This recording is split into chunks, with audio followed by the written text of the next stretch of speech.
Hey, what is going on, everybody? We are coming to you from Good Taste Studios. It's your boys. I'm Matt. He's Lenny. Bang, bang. And the boys are back.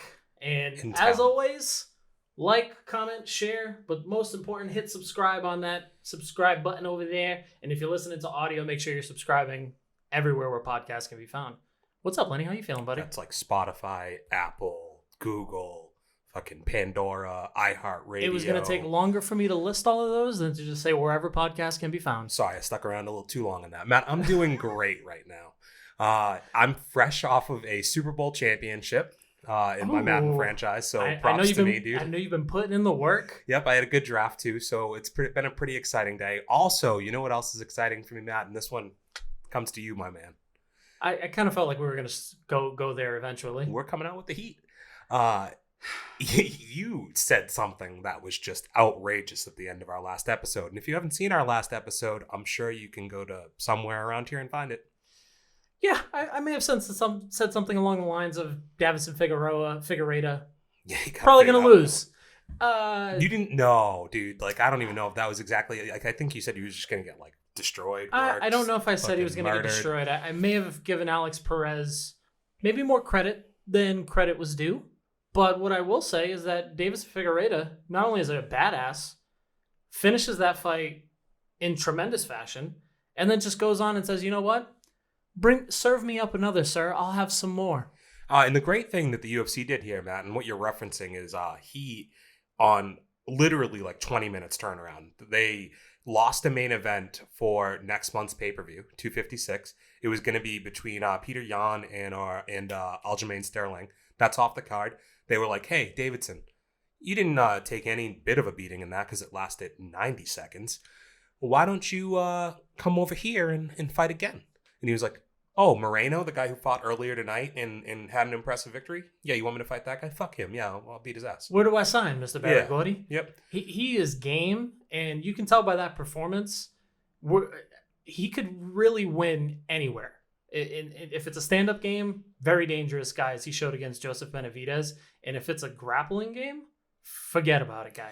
Yeah, I will point out, though, I didn't think they did a good job on the broadcast of kind of admonishing him on his fence grabs, because the takedown that ends up leading to the finish, he grabbed the fence at least 3 times to stop the actual takedown, which leads to him getting the position where, like, props to him in a way, but also the kid on the other side is fresh off the Contender Series and is a rookie. He spins into a guillotine, but if you notice, like, Perez puts himself into it. Like, he was in half guard and he would have been fine. He puts and himself he steps into full guard. 2 bad positions. So after the fence grabs, Figueiredo gets like a nasty leg grab from the standing up position because he's able to kind of twist and use Perez's momentum.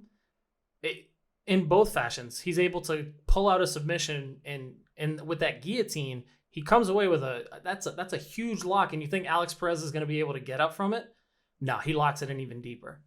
Yeah, I mean, so props to him. It was, nonetheless, I don't mean to diminish his victory at all. Like, it was a great fight.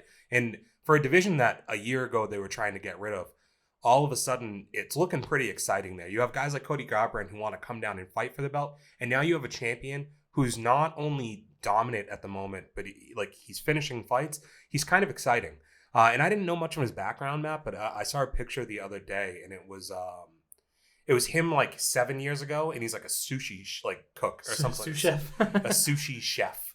And then it's like 2 years later, he's working at like a Whole Foods or some shit. Now it's like 5 years later, and he's like the UFC champion. It's just crazy. And not only is he the UFC champion, he's taken on all comers, and he's putting himself in line to possibly be fighter of the year. Yeah, he'd be on the short list. It's going to be a hard year to predict that because everybody's kind of had ups and downs, but he'd definitely be somewhere on my list. He's 4-0 right now, I think, for 2020. And if he comes away with that victory at the end of the year, that's 5-0. I think if you get 2 victories in championship fights in a month, that gamble puts you up there for me. It'd be tough to give it to a 125-pound fighter, but yeah, he's got to be up there for me. You said it yourself. He's got a lot of marquee matchups that we can kind of look forward to. That hopefully that Cody Garbrandt fight happens. This fight was actually a result of that fight being scrapped because Cody had to pull out. Mm-hmm. Let's see if Cody's able to make it. It does make for an interesting fight up in the future. It's only going to get bigger from here. Huge 125-pound division at this point right now, buddy. Who needs Mighty Mouse Johnson? Japan. But that wasn't the only thing that was going on this weekend. And as we kind of find our way into your neck of the woods.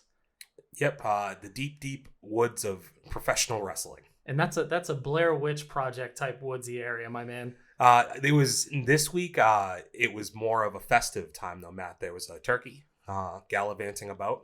The gobbly, how do we say it? It's the gobbledygooker, Matt. The gobbledygooker. I've been reading that wrong the entire time I've been reading this. If I could depict to people why to not watch wrestling, it would just be showing them putting birdseed on the floor and having this stupid fucking what is it? It was a stuffed turkey. I don't even know what that thing is. It's a mascot, basically. It's a turkey mascot. And he's just throwing birdseed up in the air. It could have been a peacock for all I know. All I know is that at first glance, that birdseed looked like thumbtacks. And I was getting a little bit of, how would you say, Vietnam War flashbacks. I'm like, what's going on right now?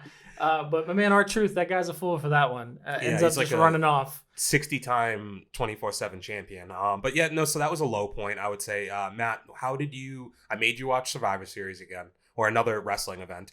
I thought a pretty good one overall. What were some of your thoughts coming out of it?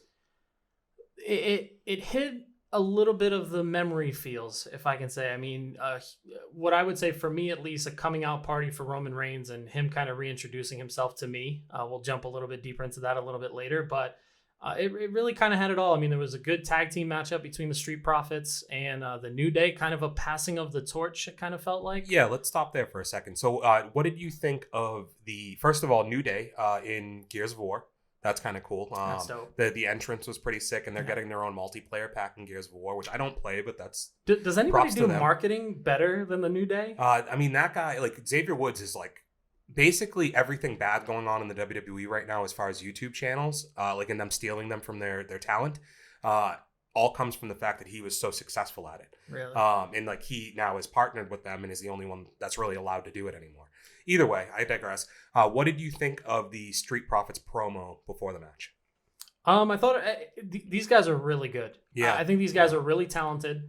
I said these guys. I'm blanking on their names right now. Montez Ford and this is mean of me, but who cares? That's okay. Whatever. Immediately being a casual fan, it drew me in. It got me excited. It got me interested in it. But very few people can do a promo like the New Day. I thought the Montez Ford to me gives off early rock vibes, and I know that's a lot to put on somebody, but there's just a natural charisma. He's charismatic about him, and I thought that promo beforehand, and just to get this out there, it's Angelo Dawkins is the other name. Okay. I probably should have looked that up. Somewhat nice. But either way, I think he gives off some real rock shades of energy to him, and just the way he kind of pops off the screen when he's doing a promo, and I really liked that pump up speech before the match. It maybe dragged on a hint too long, but it got me kind of amped up for the match, because right now it's two of the best tag teams in the world, quite honestly. And the match lived up to it. Yeah, I think that was the cool part about this event, it being Survivor Series. That feeling of it's the best of the best, it's the best against the best, right? And that's what got me excited about it. I love the ideas of champion versus championship fights. Even if it's not for the title, you're just seeing at the end of the day who the big bad is. And I think what's important though, you said I really like the prospect of champion versus champion. One of the biggest flaws with WWE though is that they find their way out of tough decisions a lot of the time. So The Rock or Stone Cold are never as big as they are if they didn't win when they were supposed to win. You know what I mean? Mm-hmm. And but they also need to lay down when they have to lay down and give that rub to somebody else, so to speak. They typically nowadays just find ways out of stuff with cheap DQs, countouts, blah blah blah. And there was a little bit of that on the event, but I think that mostly stayed in the 5-person 5-on-5 matches. There was a lot of bullshit in that, but the actual champion versus championship matches, we got definitive finishes, I thought, in all of them. Yeah, definitive finishes and just great performances. There was a lot of ones. The Street Profits, those are big guys. They don't move around like big guys. These guys are athletic. These guys are explosive, charismatic. My favorite part of that match, by the way, two things. The blockbuster at the end was phenomenal. Yes. But also when Angelo Dawkins did the spinning, I don't know, they even had trouble naming it on commentary, and I really liked that it was something that they were oh, I've never really seen that. And he asked Samoa Joe, who's wrestled for 20 fucking years Like, as have a you top ever guy. And he's like, I don't know what that is. I was actually going to ask you. I was like, dude, do you think that that's something that is improvised No, on the I think spot, that or was did that something? genuine. Because that's a hard spot that you have to make, right? Like Yeah. man. When I tell you that this was an interesting match, it gave me again a touch of the feels. Thinking about those old school awesome tag team matchups, whether it was Edge and Christian versus the Hardy Boys, the Dudley Boys versus the Hardy Boys. There was always something about good tag team matchups, and this was definitely one of them. Yeah, we won't linger here for too long because I know we actually want to probably get back to this a little later, but it's kind of goes to our lost tapes. Like tag team wrestling, I think, is some of the most exciting stuff out there. And there was an event a couple weeks ago that we'll get into that had some of lost tapes. I love that. that. So moving on from there, you mentioned Roman Reigns. I think that's probably the biggest thing coming out of the night from a wrestling perspective before the Undertaker. What did you think of the new Roman Reigns? Because you were always kind of a stan for Roman Reigns as it is. You have the chest plate. I have the chest plate. Yeah. You got to respect the man, and I respected him a lot of his talent and his ability inside of the ring. But the missing piece for Roman Reigns as a casual fan for me was he wasn't able to.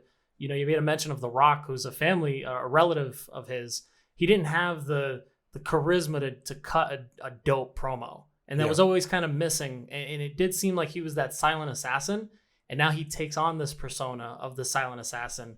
And this match, correct me if I'm wrong, it could have been 3 years ago, could have been 4 years ago, was eerily similar to Brock Lesnar versus Roman Reigns in a sense that Roman had to kind of take a beating in those matches against Brock to kind of earn his spot, where he delivered a pretty deliberate beating on Drew McIntyre. And the finish for me, standing guillotine, fantastic.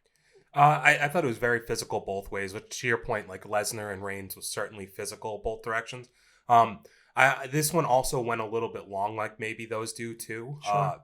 Other than that, though, I thought both of these guys are made to look equal to each other, though. Yeah, maybe I'm thinking of the wrong match, but for me, Drew McIntyre was able to give it and dish it out and receive it very well. He is clearly in the tier of elite level. Like, just there's a difference between great wrestlers and guys that have that look. Like the Rock had the look, you know what I mean? Like Austin had a very specific look. You believed him as like the badass brawler guy. The Undertaker, for that matter, whether he was the Dead Man or the American Badass, he had like a certain look to him. And I think Roman and Drew in modern day wrestling are guys that are upper 6 feet tall, fucking built like steel, and they able to take a shot, ooze charisma, like with just their facial expressions and everything. And there was momentum swings in this match that after about the first 10 minutes, and this is what good wrestling matches I think in a lot of cases do have, is like the first 10 minutes for a lot of these guys is a building period. It's a feeling out, and you're really looking at the last 10 minutes of like what a match should really be. And I thought the last 10 minutes of this were great.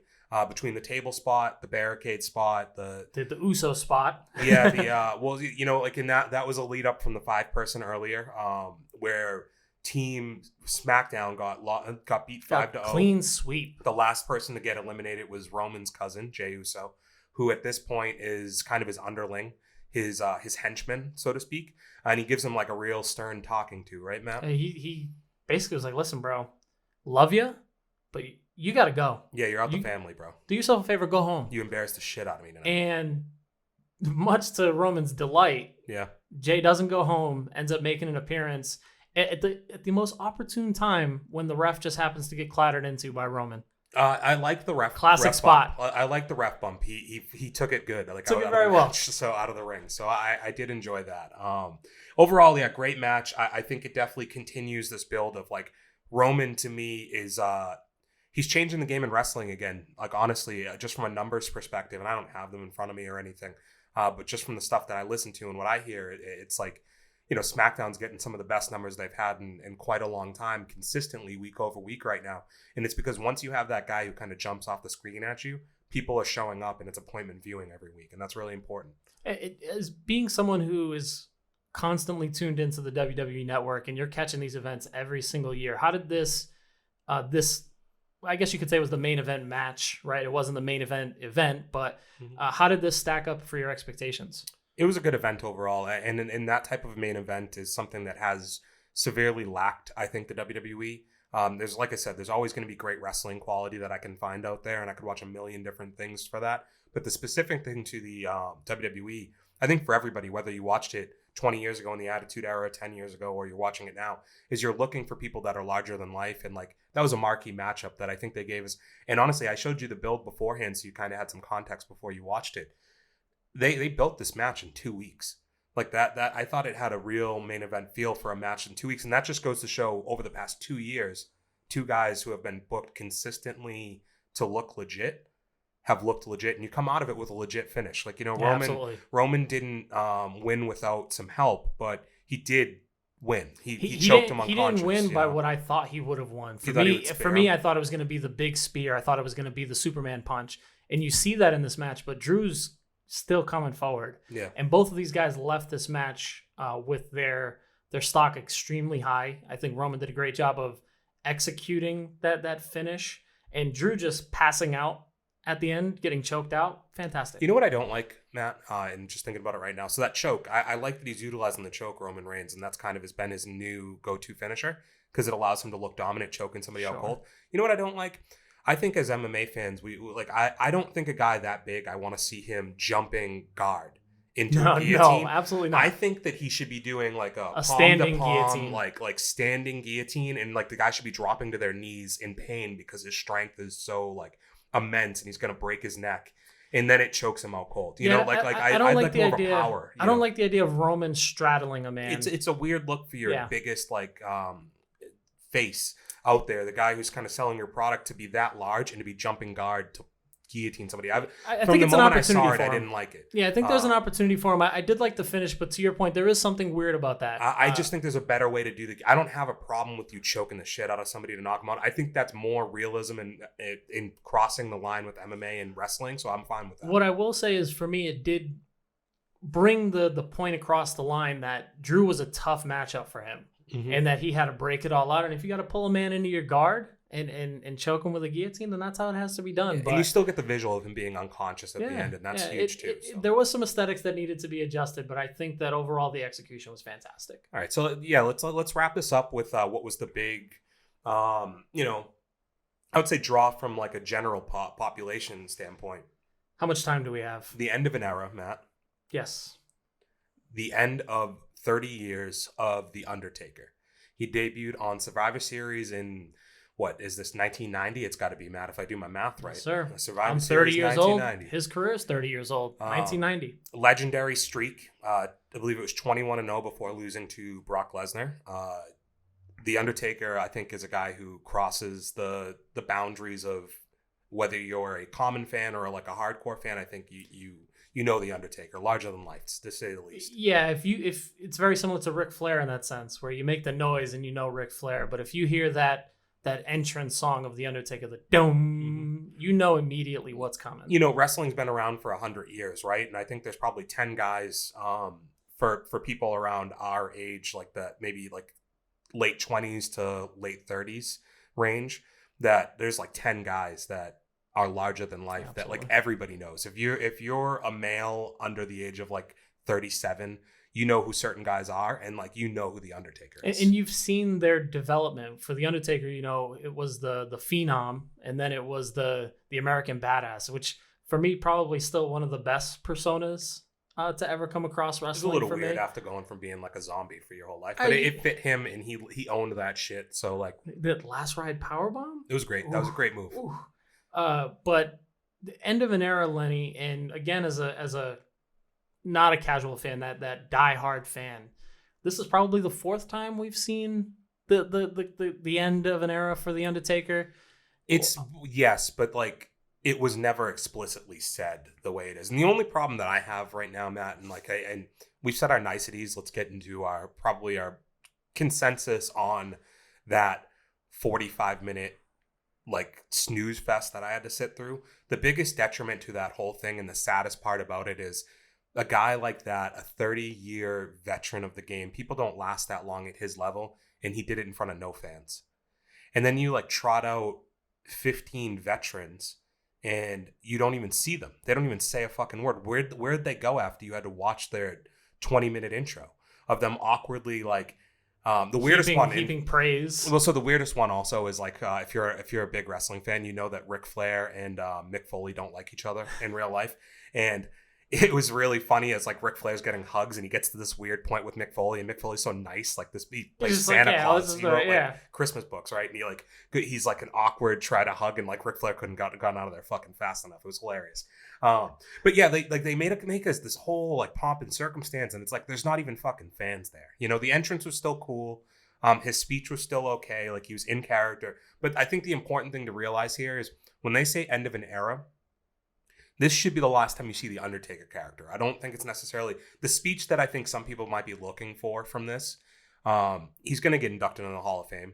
And I think you'll get a real moment with him in front of people to get the actual like adulation to have the moment that it deserves. Yeah, because I think that it was very hollow to me. And it was a way to get people to subscribe to the network. It didn't seem like it was really a way to say goodbye to the Undertaker. It was awkward. Can we say cringe-worthy, so to speak, in certain senses? If you give me a 10-minute farewell Undertaker, we listen to the music, he gives his final farewells, puts the hand up, fine. 40 minutes. The thing is, like, you know, he's going to get his shit in, and that entrance is what most people are looking for. And I thought the entrance was cool because of less fans. I think it does give them the ability to kind of do some nice you get stuff. The electricity, you get the lightning, all that stuff. The fire, cool, sure. Like everything. I thought some of that's cool, right? But yeah, like once you get past all of that, and it's like I've always hated the Undertaker's entrance because I've watched wrestling since I was a little kid, right? So I've seen that entrance too many fucking times. Sitting through it for 30 minutes every time he's ever come out is my least favorite part about it. But I will say that when I watch like WrestleMania, when I have people over my house and there's casual fans watching with me, the Undertaker's entrance gets a pop. So them saying to themselves like, hey, he's only going to do a 30-second speech. Most people are showing up for the entrance. I don't blame them for kind of going that route. I wasn't a huge fan. 20-minute entrance, 20-minute exit. Yeah, and then the exit, you know, you're just waiting. I mean, maybe some people were waiting to see if something happened. Like, maybe some people didn't believe it was the end because of the fact that, like, we've thought he was going to retire multiple times. But most people, you're waiting for the end when he just does the fist in the air because that's kind of his thing. Yeah. It was too much. We didn't need to fucking jerk him off that hard for that long. If we're going to do it again for a Hall of Fame thing. Yeah, and that's the part about it. When you say that it felt hollow, I didn't really know who this was for. Didn't feel like it was for The Undertaker. Really didn't kind of feel like it was for the fans because, to your point, I've seen these long Undertaker exits where he leaves his hat in the ring, right? But that wasn't the end. He didn't officially tell you. Didn't officially tell you it was the end. I think this is him saying it. But you asked for who this is for. I said it. You know, it's for a rating.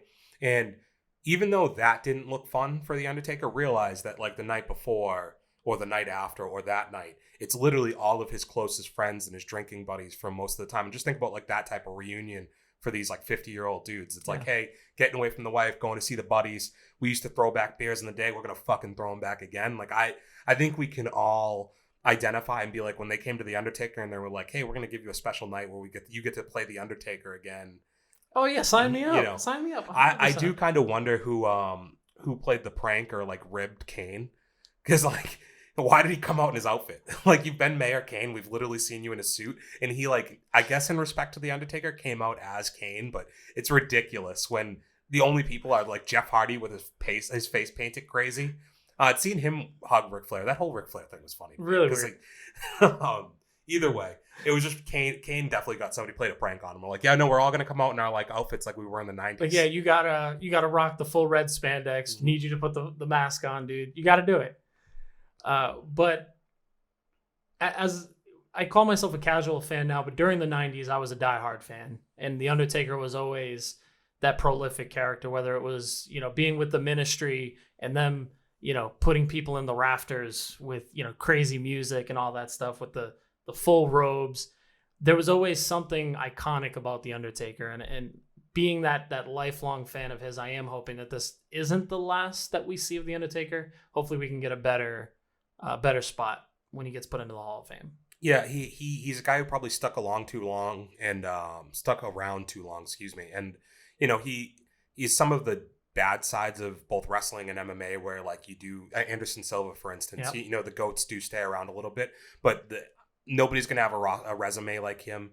Nobody's going to have a streak that lasts 20-0 at WrestleMania, the biggest event No one's ever. really gonna have his style either. No, I mean, He could move at a snail's pace, and no one would really care. They're just waiting for the next move. But he also was the most agile guy in the world too. So props to him. Not necessarily the last time I want to see him. I don't want to see him go out on that. I hope he does get a moment in front of fans to get the respect he truly does deserve, and they're not just piping in fake "Thank you, Taker" chants and like shit like that. Like I don't like, it's just awkward, and I don't want to see that anymore. But great for him, and hopefully we'll get another one like him sometime. Probably not. End of an era. All right, Lenny. So we're talking end of an era for The Undertaker. Now let's take a dive into, for those with good taste, the Lost Tape edition. Yeah, I referenced it earlier. And we talked about it on our last video. Again, go check it out if you haven't. We had a little mishap, and we recorded some content. I spent some time editing it, and it was just not good. Not that we weren't good, because we're always good. I thought we brought the heat. Yeah, it was great. It was honestly a very good episode. It was probably a good episode if I had to give it a review. But technically speaking, there were some issues. No, for the fans, we didn't feel it was right to make you listen to the audio issues that we had. Aside from our impeccable voices, we were just getting some crackling sounds. Production wasn't where it needed to be. But in the midst of those lost tapes, we were talking about AEW Full Gear. Yes, we were. So AEW, the biggest competitor in the wrestling landscape to the WWE. I 2 weeks ago asked you to take a look at it, watch it. We had talked about the previous event. Was it All Out or All In? No, it was All Out. Oh, it's All In. All okay, out. So yeah, so AEW All In. It was a few months maybe ago. We did a video on that, and I thought it'd be fun to have Matt kind of do another compare and contrast. So we watched it again. We talked about it, and here we are 2 weeks later. I've made you watch wrestling again. So I thought I'm starting to realize I can't get you to watch Ted Lasso, but I've watched 7 hours of WWE and we're gonna AEW, talk dude. Ted Lasso again, man. Like, ugh. No, it's okay. I see where my relationship is.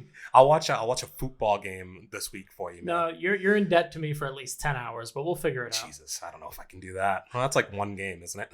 I mean, it certainly is one AEW event, because those things are like 6 to 8 hours long. Well, so that's a great point, Matt. So like what I wanted to do here was kind of do a compare and contrast with you as the outsider to the hardcore world, which is professional Outsiders, wrestling. Baby. Yes, sir. Scott Hall, baby. Let's do it. Kevin Nash. I'm Kevin Nash. You are Kevin Nash. I'm That's Scott Hall, baby.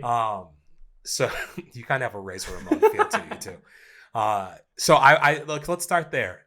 Length of show. Which one was the easier watch for you? AEW a couple weeks ago, or are we looking? Brother, this isn't even close. Yeah, this isn't even close. From a production standpoint, everything I have to say good goes for the WWE. From a time aspect, fantastic. From a storyline and overall, me giving a shit about the people who are in the ring, I always have to give the WWE their props. I tend to agree with you. I 100% agree on the length. I think AEW goes way too long. Production's a funny thing to say, because I think they both have really strong production value overall. But I think you suffer from what I kind of suffer in, that like wrestling to me is the WWE or the WWF. Like that is what wrestling's been my whole life. Like there's been other entities, especially for me, that I've watched along the way, and I can appreciate it. And like I'll watch AEW, but like I'm always going to probably be biased here and lean towards that WWE feel. And there's like a very specific feel to a WWE. Yeah, there's a culture that goes along with being an avid, ride or die fan for the WWE. For me, that I understand it wholeheartedly, and I felt that way very similar to WCW, and that's why I think I like AEW the way that I do, is because they do kind of play to some of those gimmicks, and they give you those feel good moments that you used to get from the WCW, but in two very contrasting events, if I can say that. From an AEW perspective, I felt like the talent was there, the main event, great. We had some great events, but I guess from start to finish, we were maybe missing a few aspects that kept me interested. Whereas with the WWE, even the stuff that I wasn't necessarily giving a crap about still kind of kept me interested just through the visuals. Well, you spoke about production, and there's one major difference between the two productions that I think AEW does win out on. And on that video, we talked about the best entrance in all of professional wrestling, right? The best entrance in professional wrestling today is Chris Jericho. Yes. He comes out to his own song, and he gets the benefit that the WWE doesn't, of they're in an open air arena. in Jacksonville. So they have the benefit of having fans inside. And from a production standpoint, the AEW product benefits so much just from like, I see people reacting. And when they show me close-ups in the crowd of these people like singing his song back to him, it's like, you're like, this guy is larger than, again, like I hate to keep saying it, but larger than life. And that's what wrestling should be. Like these guys, Chris Jericho is another one of those guys that kind of, despite how out of shape he might look today, still catches your attention and jumps off the screen a little bit at you. Yeah. And props to AEW for another aspect that I genuinely enjoy is I feel like the mechanics or the skill sets that are needed for wrestling, AEW has great talent, and then they've also done a really good job of making their matches make sense. Some of those WWE, I mean, the 5-on-5, to have Raw kind of just do a clean sweep of SmackDown, to me, it just showed that you're kind of belittling the product a little bit. Those types of things are okay if you, the next night on Raw, do something with it. Like if all 5 of those guys are that dominant, 2 of them get a tag team match. One of them gets a United States Championship match, and somebody goes for a WWE title. Like you can do something like that. Like if AJ Styles was your captain, he should be going for the WWE Championship. He just led his team to a 5-0 thing, bragging rights for a year, blah, blah, blah. But the difference here is AEW, when they make decisions, they typically have the next step written out. Yeah. Now you get progression of storylines, and like we see where they can go from. The first time I had you watch it, Jon Moxley is in this great like feud with MJF, and we get like a great main event, and then all of a sudden, a couple months later, we get this like spontaneous kind of over a month build to him versus Eddie Kingston. Oh wow, you got it. I got you, baby. In like a brutal hardcore match, and like both feel equally big, and I just don't think that the WWE does a great job of doing that current day. Yeah, we mentioned the Street Profits and the New Day. You know, the tag team matchup between the Young Bucks and FTR. Another great performance. Maybe just went on a smidge too long. But arguably, I think probably and it's really tough because I actually preferred myself. I think watching it, I think I was a little more entertained with the WWE one, with Street Profits New Day. But I think that's because I'm more familiar with the product. Yes. Although I've watched FTR tons of times and I really like them. But that was probably a better match overall. Would you agree? Like I thought that was just a great, phenomenal wrestling match. And that's where AEW is pulling me on their side of the tightrope there, because that main event between Jon Moxley and Eddie Kingston, aside from Mox pretty much just beating up the Green Ranger for 20 minutes, it had everything. It had the storyline. It had the build up to both of these guys being badass. One of them can dish it. One of them can take it. How dope would it be if we got a rematch of that match and he came out as the White Ranger? I don't think it would be the wrong thing to do. I think you for sure make it happen. I think I would predict he'd win. Like, I think you do the entrances, you pull out a digital Dragon Zord, we make it happen. I think it'd be fantastic. Fuck, you know what we forgot to talk about, Matt? You just said digital Dragon Zord. I'm on board with that. You know what we did not mention? The Paul Bearer hologram? Digital Paul Bearer was insane. I was a little weirded out by it. I'm glad that you brought it up. I kind of liked it. Like is a strong word. I can't.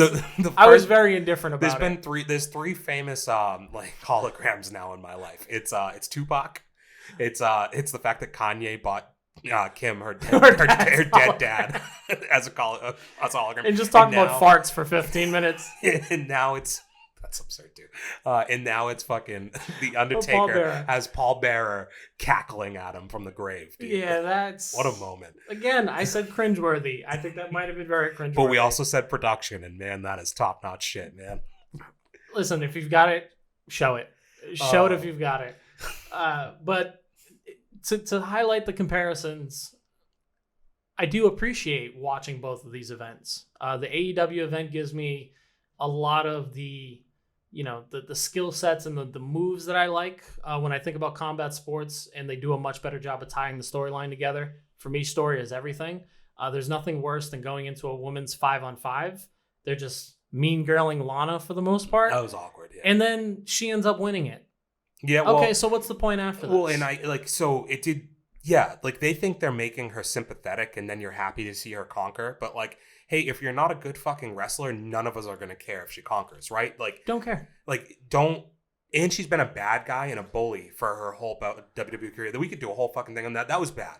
That was super uncomfortable, I thought. Storylines, I don't get it. I can only imagine for somebody, I was thinking while I was watching it, I was like, dude, like when Matt watches this as a person who's never watching Wrestling Weekly, who has no, like they were already bullying this sheet week to week, but last night or Sunday night was like over the top, I thought. It was uncomfortable. It was too much. And then, it doesn't help that we get the compilation of Nia Jax just Northern Lights driving her into the table, the announcement table, 10 times? Well, no, it was, I think it's at like 17 times over the past like month. Yeah, all you're doing for me is you're making me think that SmackDown should definitely win this. They have a lot of likable people. Mm-hmm. Shit, you got Bayley. Bayley's your captain. You're definitely winning. No, can we? That's maybe my favorite female performer, Bianca Belair. Dude, that chick she was great in that. That off the top with when her and Lana just spun. Yeah, wow. No, I think you're talking about Lacey Evans when she did Was it Lacey? Okay. Her and Lacey Evans did the. They look the same. Yeah, did the. Whatever the move's called, who cares? Couldn't tell you what it was. It was insane. I was more so like when she's running away from Nia Jax, when she realizes that it's just her by herself and she's like just flipping off of the ropes and doing all the stuff to kind of get away from Nia Jax. I thought it was awesome. Very talented. She's probably the best performer. And speaking on a compare and contrast like between AEW and WWE, that though that 5-on-5 was not great, the WWE's women division is so significantly better than AEW's to me. It's not even close. Yeah, we didn't talk too much about it, but the match between Asuka and Sasha, the boss bitch, Sasha Banks, might have been the best match on the whole night, honestly. Doesn't get a highlight here, but man, when I talk about just Sasha's come a long way, I think, as a performer, because I remember in some of her earlier matches, I used to think that girl was going to get somebody killed. Yeah, she's always been a great wrestler, an exciting wrestler, but yeah, her stuff is so clean, and you can tell she has spent so much time in a grappling gym in her time off that she took, because her submissions and transitions, and when she gets people like an Asuka who can kind of hang with her, are amazing. Great performance from both of them. We got on the AEW event, we got, I can't remember the two ladies' names, honestly. We're definitely biased, by the way, in this one moment here. Yeah. It's something Shida, or Hikaru Shida, and the other person who I just didn't like that match. So just comparatively right there off the bat, not a huge fan of it. Sure. I mean, it's no secret. If you look at the women's division, I mean, just in that 5-on-5 alone, you've got 10 of the top of the, I mean, you can say what you will about Shayna Baszler, but you got 10 of the top 10 women's athletes for wrestling. It's pretty legit. And you weren't even talking about some of the champions that they have. Yeah, WWE has like such a deep female division, I think, on both sides. The fact that they can split into two brands and still have pretty strong teams. You know what we didn't talk about, Matt? And it's Nyla Rose is the other person. Yeah, there we go. But we didn't even talk about this on the Lost tape, so special exclusive for this one. We didn't talk about Darby Allen once on that. And I think for guys who jump off the screen on both of these programs, WWE, AEW, guys that you should know who they are on these shows, Darby Allen to me is that was somebody who kept coming up when I was texting you while we were watching the event. I was like, this guy's a psycho. I mean, because the last time you had seen him, he gets thrown all over the top rope in a body bag. Yeah, with thumbtacks inside the bag. Yes. So he's a psycho, but he's also now a champion. Yeah, and he was fighting Cody Rhodes, which, as long as I can remember, you've been telling me that Cody was kind of the big name for AEW. Like they were kind of building everything off of him, Jericho, and those guys. So to see Darby come away with a win against Cody, what do you think's next for him? I mean, it comes down to the type of run you give him. There's a lot of big guys out there that you can have him kind of work off of. Taz's stable there seems like a really good option for somebody that they can kind of just have him get the shit kicked out of him, and you're always going to want to see him prevail on the other side of it. So I would look at some of those options. It could get interesting. But overall, when I look at both of these events, there's something there that keeps me coming for more. My only one take back from the WWE is there's something about the digital fans in the background just doesn't, it deters me from wanting to watch. I thought it was cool. There was one specific part, I do 100% agree, but there was one cool part when they were doing the claps, and I could see the people on the screen clapping were timed up with the same thing, and I was like, okay, like now I can like hear and I can visualize it. It's always weird when you get like these "this is awesome" chants, but you're like, there's no fans there, so don't tell, like, what? Who's doing this? Yeah. So, last question I'll have for you before we kind of get out of here today, Matt, is, is there one versus the other that if I told you to watch the next event coming up for either one of them, you would prefer to watch? You going to stick with WWE or are you going to switch sides? Man, I'm going to bury myself in the trust tree right now. Mm-hmm. If I can just watch Roman Reigns continue to get better and see what they do with this complete heel turn that they've gone. I love the whole aspect of the chief of the tribe, the head of the table. The head of the table. You've disgraced our family. That scene with him and Jey Uso is very intense. Yeah. I'd like to see where that progresses. So from a personal standpoint, I'd love to see where WWE goes with Roman and all of their storylines. But for a talent, for something, hey, I'm going to be excited to watch this. AEW has not let me down yet. Well, I'll give you a sneak peek. The next thing we're probably going to watch, Matt, is we're a few weeks out from Moxley versus Omega. Kenny Omega. Yeah, that's probably the next thing that we'll be on here talking about as far as wrestling. You have a pen? No, I don't. Because I'd like to sign. Newsflash, it's 2020. You have a phone. Just put notes in it, dude. I'd like to sign. Sign me up for that. All right, yeah. I'll do the documentation. Asshole. I know we're in the digital age. I got the laptop in front of me. People out there, if you want to be able to kind of, I know most people probably aren't going to have much of a actual knowledge on what we're talking about here. If you're going to watch any modern day wrestling, a couple weeks out, we'll let you know when it's going to happen. Omega versus Moxley, that's a match that you should see. From there, Matt, let's just wrap it up where we wrapped it up last week or last episode, 3 days ago, whatever it was. It feels like a lifetime ago. With an MMA pick real quick. So we got Derrick Lewis versus Curtis Razor Blayes coming up this week, and a couple hosses. Who do you got? And pick right, because you can't embarrass yourself 2 weeks in a row. So. Well, I mean, it'd be very difficult for me to embarrass myself any more than I've already done. Two big guys, UFC heavyweight division. Mm-hmm.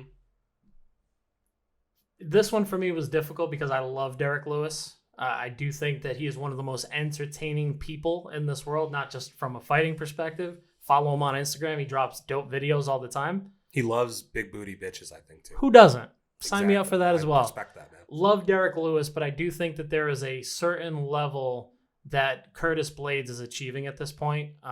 As boring as it may be, Curtis Blayes is figuring out that if I just bring people down to the ground, eventually start elbowing their face in, I'm probably going to get a couple W's. If he stands up with Derrick Lewis, he's got a problem, but I think he's going to be smart enough to be able to take this to the ground and be able to keep it there. So I'm taking Curtis Blayes. Yeah, I'm going to take a look at this in a betting perspective, and I am 100% on the same page as you. I'm going Curtis Blayes by probably a decision. Man, I would love to see Derrick Lewis get the knockout. He's a guy who's just exciting every time out there, and the post-match is just... My balls are hot. Yeah, dude. My balls was hot. Like, can't beat a better guy than Even if he's off screen. They'll be like, hey, Derek, we're starting an interview. All right, I got to take a shit. All right, now we're already live. We got that straight on ESPN. Love Derrick Lewis. If he can come away with it, I'm okay with losing my money. But I've got Curtis Blayes. You've got Curtis Blayes. Let us know who you guys got coming out of this fight. It does get interesting from here because the winner of that should be seeing a heavyweight title fight relatively soon. One other thing to share with us down below. We're working on some ideas to keep doing some wrestling content because I like it a lot. And Matt likes things because he's appeasing me mostly. But let us know, from back in the day, if you were wrestling fans, of like the Attitude Era stuff that I think everybody can kind of identify. Let me know who your favorite people were and some matches that kind of stood out to you from back then. Yeah, and if anybody says something interesting, feel free. We're going to shout you out in the next episode, get you guys more involved in here, but make sure you're hitting us in the chat, y'all. Like, comment, share, subscribe, share. And that's all we've got for this week, Lenny. Yeah, as always, guys, we appreciate you. Thanks for sticking around. Until next time, we love you. Out of here. Peace. Y'all. Bang, bang.